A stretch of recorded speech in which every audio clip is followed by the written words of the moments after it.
Welcome to Business of Design. Business of Design is the world's best business training for interior design professionals like you. If you're ready to implement an exact business model for running a streamlined, profitable business, field tested by thousands of design professionals around the world, head to businessofdesign.com and get started today. It's time to dramatically improve your business and transform your life. Business of Design. There's only one. Hello, you fabulous interior design professional. Welcome to Business of Design. I've got not one, but two amazing episodes for you back to back with one of the smartest guys I know, Bruce Philp.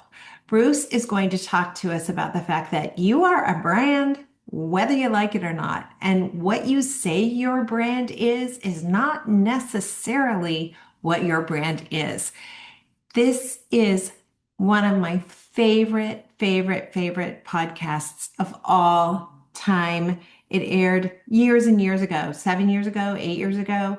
You probably haven't heard it in at least that much time. Even if you heard it then, when I re-listened to it, I was like, oh my gosh, there's so much I have let fall off my plate in terms of what I need to do to market myself and be as strong as possible.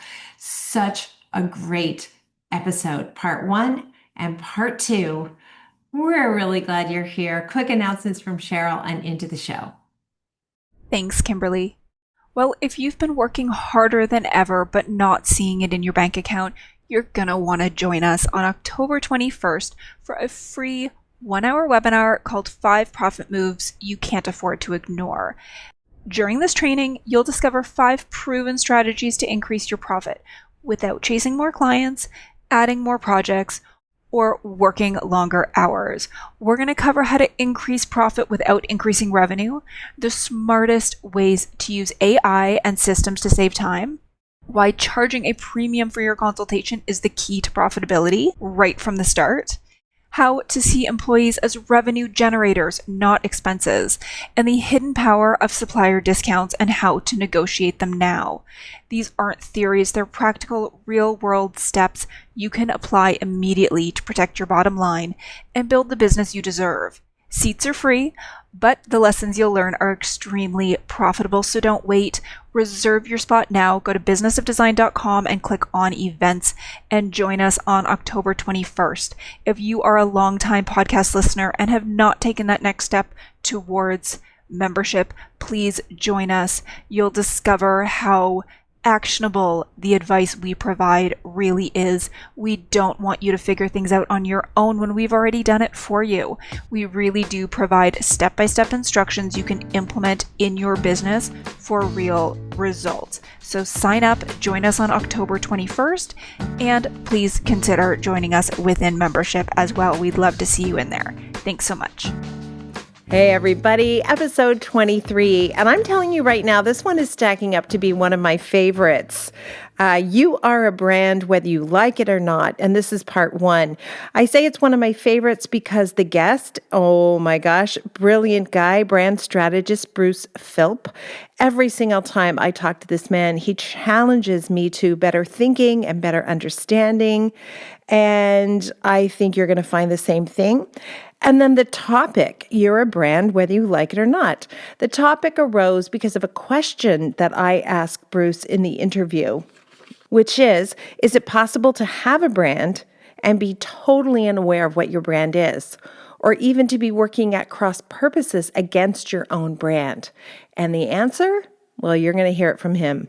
Now, some of you might be like me and you're thinking, at least when I first started, I'm just little on me. I have this small firm. Yeah, I know I need a logo, I need a website, I need a business card, but that's really all the thought I need to give to a brand. And one of the things that helped turn my thinking around on the subject was actually a book that I read. And that's why you're going to meet Bruce, because he's the author of the book. It's called Consumer Republic. And in the book, he goes to bat for the fact that consumers gain power by companies having brands, that it's actually really good for us that companies have brands because it shows that they have skin in the game, they have their eye on the long run, they're going to be around for a long time, etc. Of course, he's going to explain it much better. But suffice it to say, you owe it to yourself to lead with a brand if you plan to win over clients. If you want to instill confidence in those clients, if you want those clients to hire you, if you want to earn more money, this is all going to become really important. And this was mind-blowing for me. I never heard it put quite this way. But Bruce said people don't buy our product, right? We don't make widgets. They buy the belief that we can create and deliver a product. And did you hear that? That was like an atomic explosion in my brain. I never was able to kind of put that in context. That is so true. I'm not selling a thing. I'm selling a belief. And so a good brand is going to help me deliver that message to my customers. You can probably tell I'm excited about this subject matter, at least now that I've heard Bruce talk about it, I am. And it is far too much to fit into one episode. So you're going to hear this first part, and then Bruce will be back with part 2. In the first part, we're going to consider what's required to actually build a brand. Most of us think we start with color and font, and that's not it at all. In part 2, it's going to get really exciting because we're going to deal with imposter syndrome. Do you ever wake up and think, I have no idea what I'm doing? Why would anyone hire me? If you're like me and you have that thought about every 2 hours, then you're going to really appreciate this. But we're also going to talk about how you can step up into and own and occupy a brand that's the best version of yourself. So that's in part 2. When we design, we don't just decorate rooms, we build and renovate homes. Anyone who's been through a renovation knows this. The wrong windows or doors can undo months of planning. They affect how light falls, how the space functions, even how a family feels when they walk in the door. As designers, we're not just picking fabrics and finishes. We're making foundational choices that shape the way people live. That's why Renewal by Andersen created their interior designer loyalty program. It's not just about ordering doors and windows. It's about giving us the tools and support we need to keep our projects running smoothly. Because when the logistics are handled, we can stay focused on what matters, creating homes that truly work for our clients. The best part? You don't have to go it alone. With a dedicated Renewal by Andersen contact on your side, you've got an expert partner who makes sure the right product shows up at the right time. Projects stay on track, deadlines are met, and the stress dial gets turned way down. Plus, you'll earn rewards and receive exclusive discounts along the way. We build homes. Let Renewal by Andersen help you build them better. Apply today at renewalbyandersendesigners.com. Subject to program terms and conditions. Bruce Philp, it is so nice to talk to you this way. Thank you for taking time out of your schedule to do this. Oh, it's a pleasure. Thanks for asking me. Now, I promised you I wouldn't just ask you the bold blanket question, tell me all the things, right? That's right. That was our deal. Okay. But there's a lot to talk about. And I know myself as a small business owner when I started out, when people told me I needed to think about my brand, I thought they were ridiculous. Why do I need to think about my brand if I'm a small interior design firm? Well, the list of reasons is pretty long. I think at the top of that list is that you owe it to your clients to give them the confidence to hire you. Whether we want to admit it or not, we sell our services, you do and I do, long before the work is actually complete. So people don't actually buy our product; they buy their belief that we're going to create that product.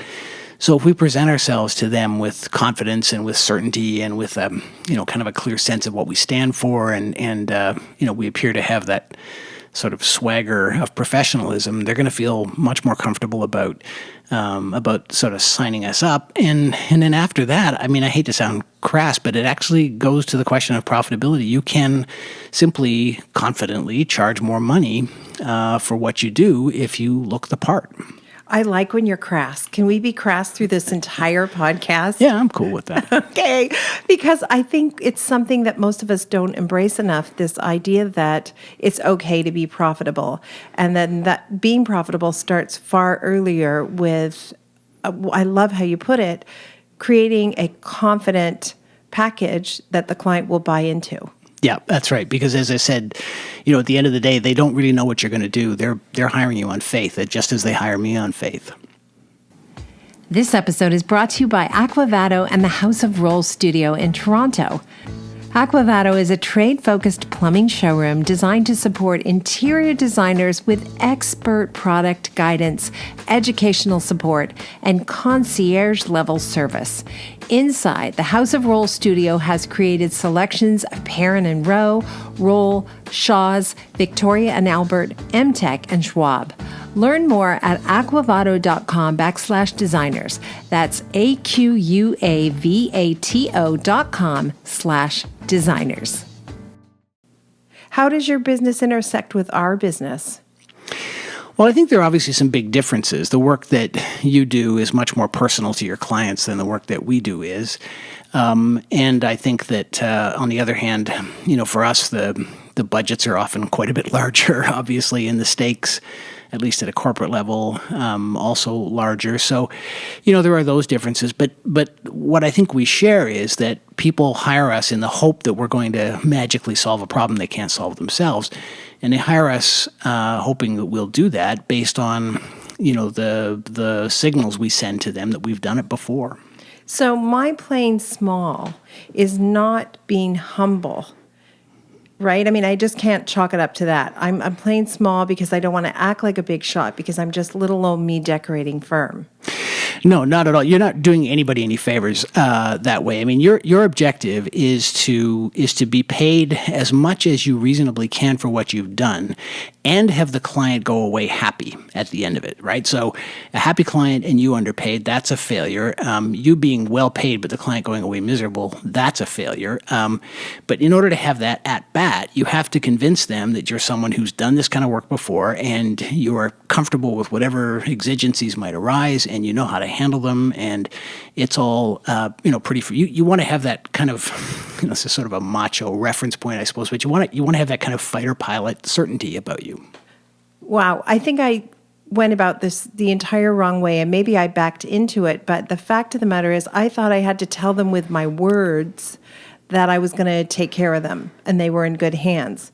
But what you're actually telling me is every component of a brand is projecting that message to the client better than I can. Yeah, that's right. I mean, of course, you do have to reassure them that you're going to take care of them. It would be, weird if you didn't say those things. But, just as we do in relationships and just as we do when we're evaluating products that we might buy, we pay a certain amount of attention to what's directly said to us, but we pay a ton of attention to the indirect signals, the unintentional cues that we send that we think really hold the truth. So there's two avenues now that I see in front of me. One is what are the components I need in my brand, and how am I going to get them today or as soon as possible? Right. And then the second one is what you just said. What are these the signals, subconscious signals I'm giving out that I need to stop right now, and how do I replace them with better swagger? Right. So I'll start with what are the components that you have to think about before we talk about the signals. And I guess generally speaking, I mean, when we're working with a corporate brand, we think of three basic conditions that have to be met before a company can say that it has a brand. And I think those conditions more or less apply to an individual. I think they certainly apply to me when I'm working with clients, and I bet that they would to you and your listeners too. And they are these. So first is some kind of sense of purpose. What if we don't believe that the people we're talking to, whether it's a carpenter, an electrician, or a landscaper, or a branding consultant, or a doctor, or a dentist, if we don't believe that those people are motivated by some higher purpose, then we assume that they are going to be opportunistic. It's going to be one or the other. So we want someone to walk through the door and give us this sense that they're internally motivated to make the world better in some way. That sounds corny, but but I think we can make the world better all sorts of ways, and those ways include great brands and great interior design. So the first is a sense of purpose. They want to, I think they want to know that you stand for something. The second is what we call in the business positioning. And what positioning really means is that you know who your customer is and what it is you offer them. And they know who to compare you to. And this is a thing that individual professionals have trouble with, and even lots of young businesses have trouble with. They hate this idea of commitment. It's like, I don't want to say I only do this kind of work, because what if that kind of work comes along and I can do that too, and why would I want to leave money on the table? And the hard lesson that it sometimes takes years or decades to learn is that if you won't commit to a certain kind of customer and a certain kind of product that you're the best at, then you will always be second place in every single competitive bid you ever make. And I think it doesn't matter whether, you're an ad agency or an architect or, really anybody. So you have to have an idea in your head of what it is you're the best at and who you're the best for. And it doesn't mean that in the cut and thrust of, day-to-day business, you can't compromise because there are other reasons that make sense for you to do that. But you should always bear in your mind that you are for a certain kind of customer and that you're the best at something. And then the third component that we say a brand has to have is what we call character. And that's kind of a nerdy strategy word. It really embodies two things. One is, do you have personality? Nobody trusts anybody with no personality. I don't want to mention any politicians by name, but I'm sure we can think of personality-less politicians that we think are sketchy, just to kind of, get political. But so you should have a personality, and you should not be afraid to share that personality. I'm actually not great at that. My partner is terrific at it. It's a really essential ingredient to getting people to open up to everything else you have to say. And the other piece of character is this idea of values. You just have to believe in certain things. You have to be the kind of person who has a code that they live by. And it almost doesn't matter what that code is. People are just reassured to know that you are principled. And so if you have those kind of three things in place, if you, pardon me, if you leave people with a sense that you have a purpose in life, if you are pretty clear in your mind about who you're for and what you're the best at, and if you're willing to kind of share your beliefs and your personality in the way that you go about doing your business, then you have a brand, whether you're a person or a billion-dollar corporation. Now, do you have a brand whether or not you know you have a brand? I mean, is it possible that people have a brand and they're completely unaware of what their brand is? Yeah. So good question. Not only possible, but certain. One of the hardest things to convince companies of, never mind individuals, is that you're going to get a brand whether you want it or not. The choice you're making is whether you're going to give yourself that brand or whether you're going to let the world do it for you. But there is no third option where you don't have one. Wow. Okay. Purpose, my purpose. Is it sufficient for me as the interior design firm, small or large? Is it sufficient for my purpose to be, I do great decorating? I would say no, not quite, because that is the price of admission to your business, right? You have to, even if you're not a great decorator, you have to believe that you are at least, and hopefully be one. You don't get to eat if you don't have that quality. The kind of purpose I'm talking about is at a level above that. So it's about what drives me to even approach this business in the first place. Yeah, exactly. So I want to create lasting home environments that support people's ability to be happy in their homes. Yeah, for example. Okay. And then the second one was, again, sorry, my memory. So positioning, short, yeah. So positioning. Getting kind of jargony there. Sorry, but so positioning essentially asks you to commit to what is that thing you're the best at, and who is the kind of customer for whom you are perfect. Now, do you accept that on default? In other words, I was speaking to another interior designer recently, Jackie Glass, and both of us had the experience where we were published in a magazine early in our career. And that became our customer for a long time. And it was hard to shake that customer because we got a lot of publicity. So in my case, it was a French country look. And it stuck with me long after that trend was popular. Yeah. So is it about a style, or is it about a certain snack bracket? I want to deal with mid to high-end clients. How defined do I need to get that? Yeah, I think you want to, in your own mind, be pretty defined. You may want to be more careful about the language you use when you're talking about it publicly, but the problem that you describe is a problem that that corporations have too. I mean, we might think about, Nike in the early 90s making nothing but athletic shoes, gazing longingly at the leisure wear market. And, positioning, like any kind of strategic decision, comes with a cost. But the thing you have to kind of remember is that every decision comes at a cost and a risk. They all do. There is no way to make a decision about your business and about your brand that doesn't carry along with it some risk or some freight. So what you want to be able to do is position yourself so that you can build bridges from that in the future. It's not a question of saying no to every piece of business that comes along that doesn't conform, and it isn't a question of doing, French country for the rest of your life, but it is a question of knowing why you were great at that and thinking about how those attributes could be exported to another look, another context, another situation. All you don't want to do is stand for nothing and no one. Okay. So let's just say I'm just starting out and I'm desperate, right? I want work at any cost. Is this something I need to think about that early, or is this something I think about 10 years in? It's the first thing I would think about. I mean, when we work with small businesses, and I'm thinking now about startups in particular, one of the principal reasons they fail is their unwillingness to consider the three questions that I've talked about here, in the belief that they'll leave themselves more flexible and they'll be able to go out and find the business wherever it lies. I firmly believe that even if you have to do work that isn't consistent with your ambition in order to keep the lights on, you should still have that thing stuck on the wall. Here is my purpose. Here is what I'm the best at, and here's who I'm for. And if you compromise that in order to pay the bills, then just get up in the morning and look at that thing and say, okay, not today, but maybe tomorrow. But you cannot have nothing pinned to the wall. Okay, it almost sounds like you could boil those three things down into a mission statement and just have it as your mantra. Yeah, you could, and I think that's a great exercise to go through, and much harder than people think it's going to be.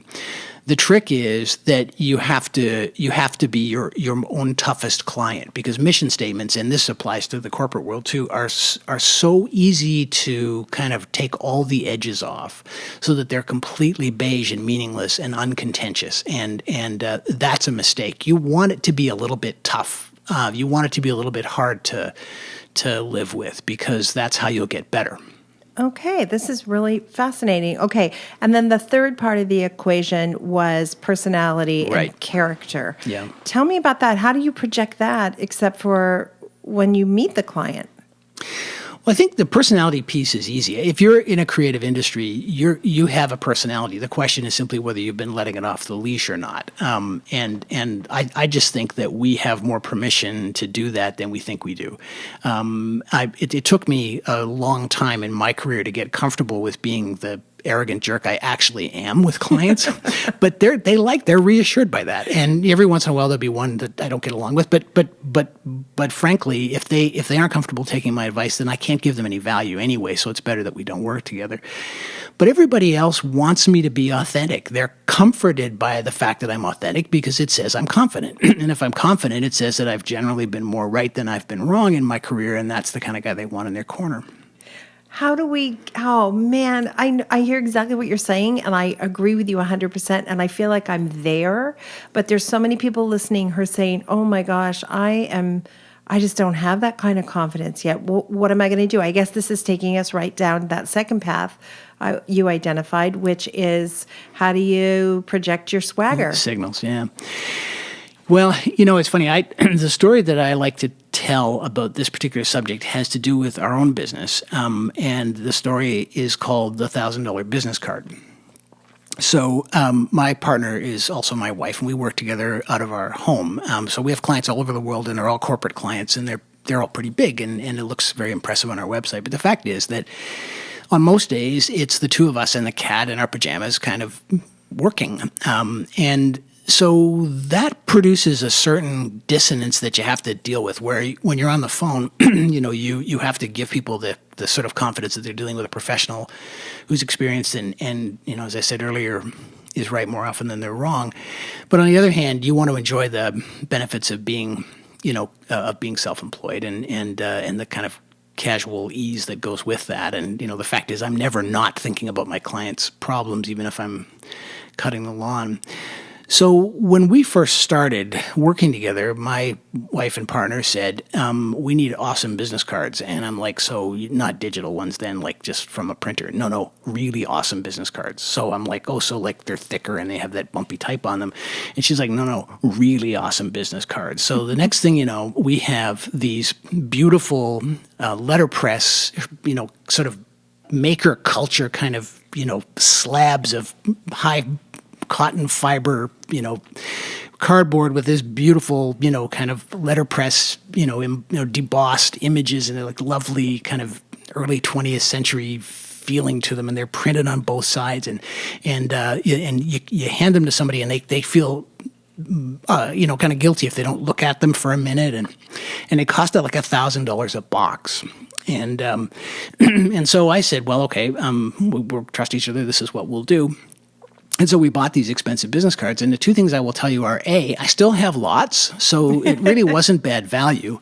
And B, when I hand one of those things to somebody, they always raise an eyebrow, and they remember it, and they don't throw it out. And it looks like a card that comes from a company that is successful and prosperous and cool and considers every detail, which is exactly what they hope they're hiring.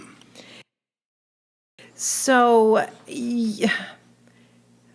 I guess you're bumping into me here in my default value system, which is if I have the most beautiful business card in the whole world, won't the client think I'm trying to show off and be a shooter? And you're telling me no. I think the client's hoping you are. I mean, I don't think any of us should commit a fraud. I don't think I should go and rent a Lamborghini when I want to, make a credentials presentation to a prospective client. But at the same time, I don't think I'm serving anybody if I hide the fact that we're a successful business. And so, I'll try to make sure I dress well and with some little detail that's memorable, and I'll try to make sure the car's clean and I don't feel too guilty about driving something that's late model. These having a nice briefcase. I mean, these things, however you choose to do it, and I wouldn't want anybody to sort of make a list and say, well, I got to get $1,000 business card and a nice car and a better jacket. But be aware that every choice you make about your physical presentation will be assumed to be intentional. And so it may as well be intentional. You may as well think about how you want to present yourself when you walk in the room, because that meeting is half over before you've opened your mouth. Wow. So people are listening right now, and I wonder if they're thinking what I'm thinking, which is all those years when I first started out and I wanted those luxury clients, I did the opposite of what I probably should have done to let them know I could handle their projects by kind of playing it small. I had a nice car. I'd kind of park it down the street. I didn't want them to think like, who is this fancy thing showing up here? Who is this powder puff? She can't handle my hard work. And in fact, I probably should have embraced that a little bit sooner. Well, I didn't know you then, so I couldn't say, but maybe. I think if I'm a client, and I have been a client of yours, I want to know that you get me. And if you walk in the door sending signals of humility and kind of hair shirt, frugality, and I'm a successful Bay Street lawyer living in Rosedale, the first question that's going to go through my mind is, are you my people, or do you even know who, or you did our loft. I hope it's okay for me to mention that. It's in a particular part of the city that's got a particular vibe, and it would have been terrifying to hire somebody who walked in the door looking as though they had come from a completely different part of the city and didn't get the neighborhood or us at all. It would not have been confidence inspiring. And you might have been the most talented person in the world, but I would have been very nervous about writing that check. Wow. I'm going to be curious to hear from our listeners on this topic and see if this is resonating with them as much as it is with me, and how important it is for us to be aware of the fact that it's okay to own your fabulousness, and playing small doesn't actually serve you very well.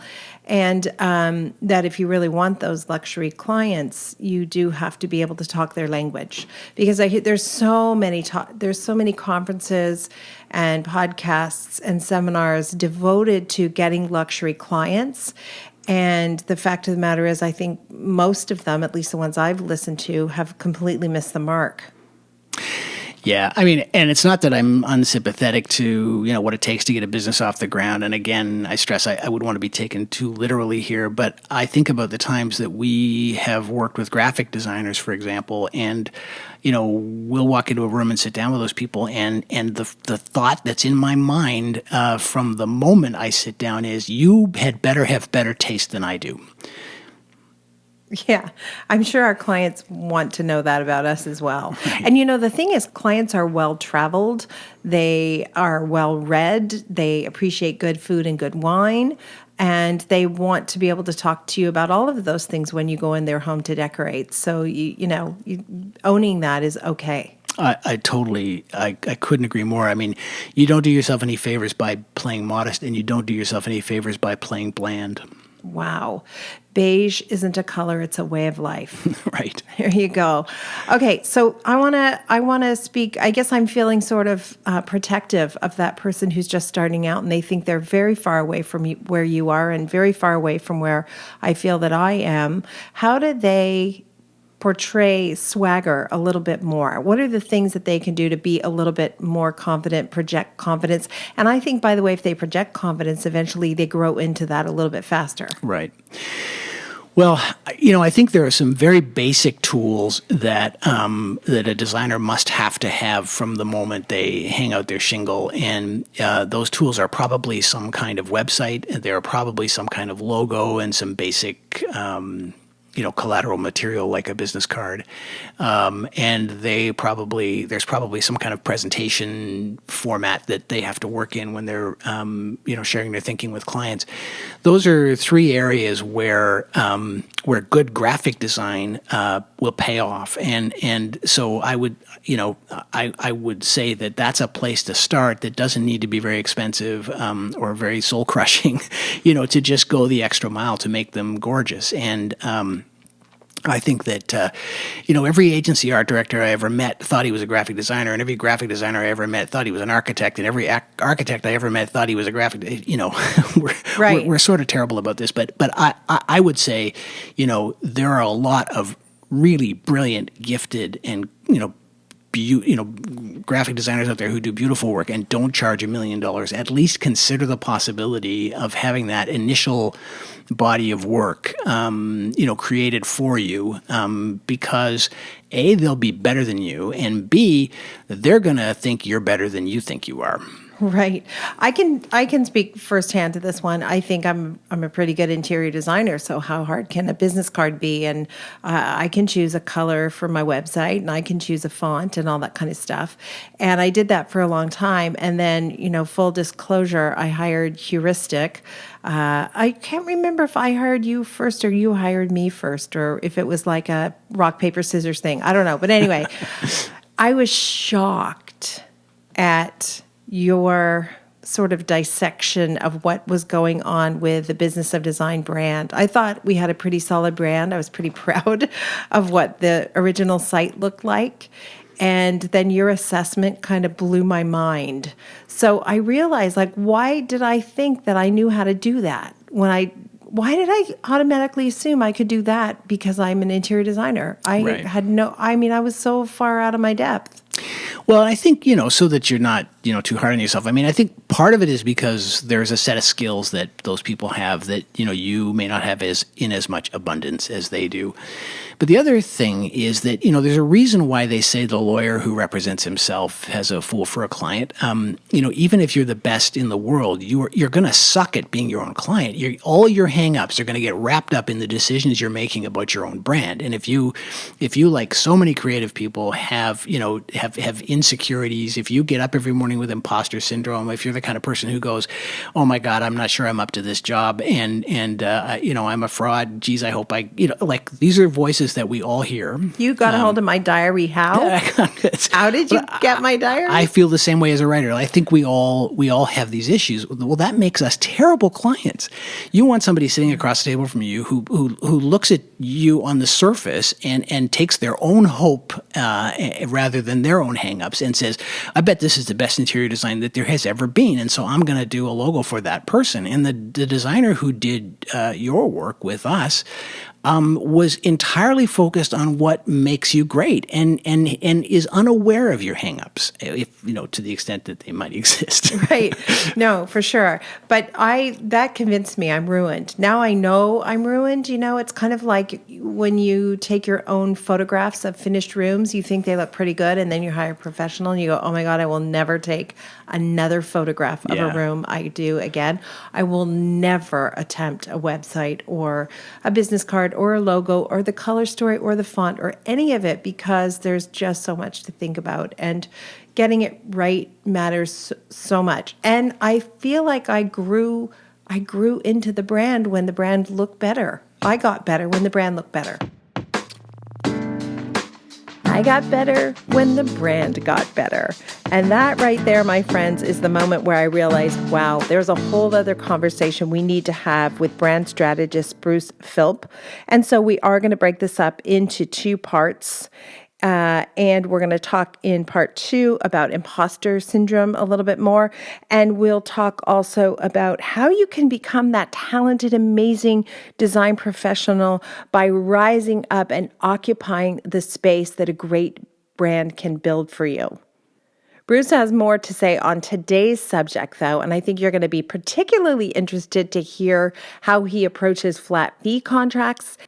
And he also shares his favorite technological aid. And I think those of us who run small businesses will appreciate this. This is one of those things that gives you the optics of being a big professional firm. Okay, I like to end every episode, and you were incredible. Thank you so much. I feel like I have to go back and listen to this 3 times myself.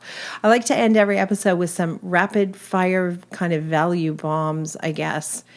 And in your case, I'm going to ask, well, I know we have different businesses, but I'm just going to ask you anyway. Do you have a favorite clause in your contract, in particular one that you think might translate into my world? Yeah, I do actually. So in our business, we tend to avoid billing by the hour. So that maybe there are some differences there. So instead, what we will do is base our quotes on day rates rather than hourly rates, and what we'll do is scope the work that we do as specifically as we possibly can. So we'll present, here is exactly the end result you will get. Here is our work process, and here is the product you'll get at the end, and here's the price. So it's not by the hour. It's not like running a taxi meter. It's like, you're going to get this thinking from me, and it's going to cost you $50,000, and clients really like that because it means that they don't have to worry about the meter running whenever they pick up the phone, and it's there's a little opportunity for us to make some margin by becoming more efficient, and it also takes into account the fact that I'm thinking about the problems that I'm trying to solve for them all the time, not just when I'm sitting at my desk. So that's a little sketch of how our business works. So we have a clause in the contract that says that we will change the fee under 2 circumstances. One is if the scope changes, and 2 is if the work continues beyond a set deadline. So in other words, we'll make a date. We'll say, look, this work is going to cost you $50,000. It won't cost you a penny more. You don't have to give it another thought. But if you add work, we'll charge you more. And if you drag this out, we'll charge you more. And it's amazing how it keeps people in line. And it also happens to line up perfectly with the truth about how our business actually works financially. Okay, so this applies directly to every flat fee project we do. It's the exact same thing. We define a scope of work, we name a flat fee, and it won't go over. But the thing that I'm missing, and the thing that I'm going to add, and the thing that all of us are going to add is a deadline. It has to be finished by X date, or we're going to charge more. Right. That's so good. I'm experiencing a direct problem because of that right now. The client delayed. It didn't take any more of my time for her to delay, but now I've got a pile up of projects that I shouldn't have. Right. That one should be done. Yep. But it's not done, and there's no penalty for that delay. Yep. So, wow, that's good. Thank you for that. Okay, how about this one? Is there a favorite tech tool that you use on a regular basis? I think there'd be a lot of contenders for that, but I kind of want to say our conference calling service. I know that sounds bananas because it's not really all that high tech. But when you're a very small company and you work out of your home in your pajamas, there is something comforting to people about being able to say, we'll set up a conference call on our service for you, or being able to present a PowerPoint presentation over that thing. It just looks professional. For the $300 a year it costs us to have that thing and to give them access to local dial-up numbers anywhere in the world, it goes back to the $1,000 business card. It makes it look like we care about those details and we are professional even though we're small. So it would be better for me to say, I'm going to set up a conference call for us through our service than to say, I will call you when I drop my son off at soccer and before I pick up the milk from the grocery store. Right.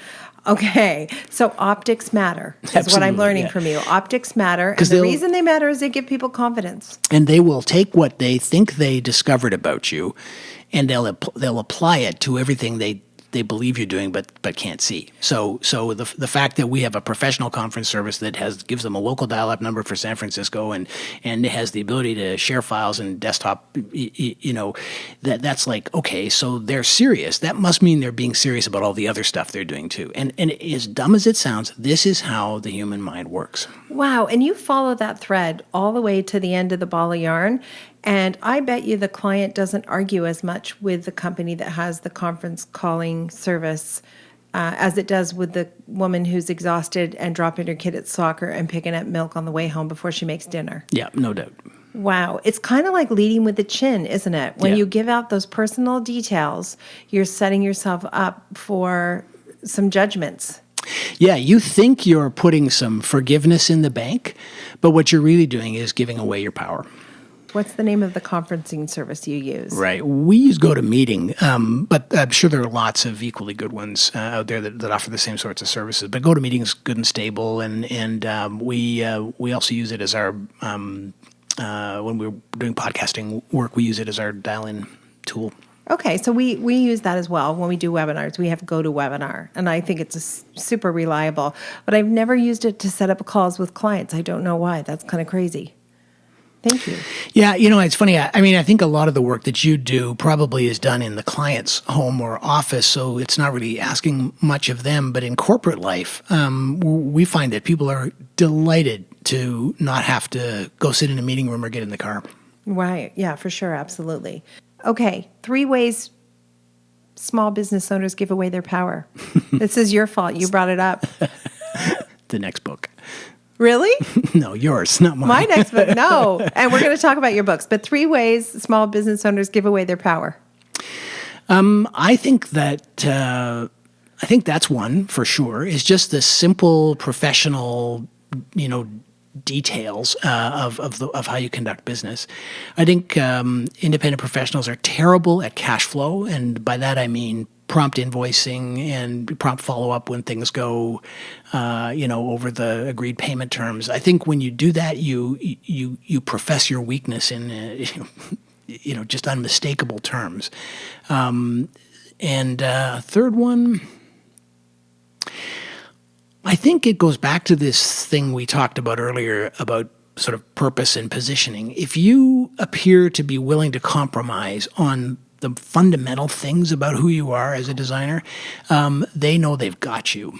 And that I've certainly seen that happen in our business, and it doesn't get better. How many years ago was it that Consumer Republic launched? This, by the way, is one of the business books that Bruce has written, and I remember being at your book launch. Yeah, pizza was good, right? I remember the pizza. As a matter of fact. It came out in 2000 in Canada in 2011 and in the States in 2012. Is there any country it's not out in right now? Meaning my agent and I sold worldwide rights to the publisher, so it was kind of up to them after that. And as it's turned out, it was in Canada, the U.S., Australia, New Zealand, and I think that's it. So one of the things that I took away from that book is that that being a brand means you have some skin in the game, that consumers look at a company that's a brand, and we talked a little bit on the show about the confidence, but there's also kind of a belief that you're in it for the long haul, and that if and when there's a challenge or something goes wrong, you'll still be doing it so they can go back to you.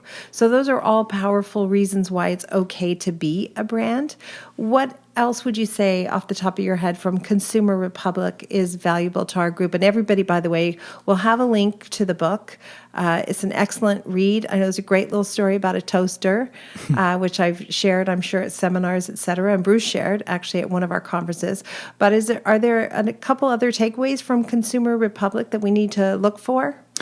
Well, I really think that's the big one. I mean, the point that I was trying to make to consumers was that if a brand is famous, it has a lot to lose by disappointing you. And so if you spend your money with the companies whose values you share and you don't spend your money with the company whose values you don't share, and if you're willing to speak up when you're happy and when you're not, then by definition, you will create a more conscientious form of capitalism. You'll create better companies. And, you know, the world is increasingly full of examples of both scenarios. I think that the parallel that you've drawn here is kind of perfect. That if you stand up and say, "This is my company, this is my name, this is what I stand for. I am willing to be a little bit famous, to be known by people," then the person sitting across the table from you knows, whether they form the thought or not, they know instinctively that you've got something to lose by letting them down. Whereas if I was just, Kevin, the branding consultant, and I might disappear tomorrow, why should they trust me? Because I'm not going to be around to share the pain if I screw up. I think that the parallel is exactly the right one, and I don't think there's a better theme in the book with respect to the people listening to this podcast. So everybody needs to pick up a copy of Consumer Republic, and like I said, we'll have a link to it on the website. Bruce, you got to come back. Got to promise you'll come back. Okay, I promise. You can wear your onesie. Thanks.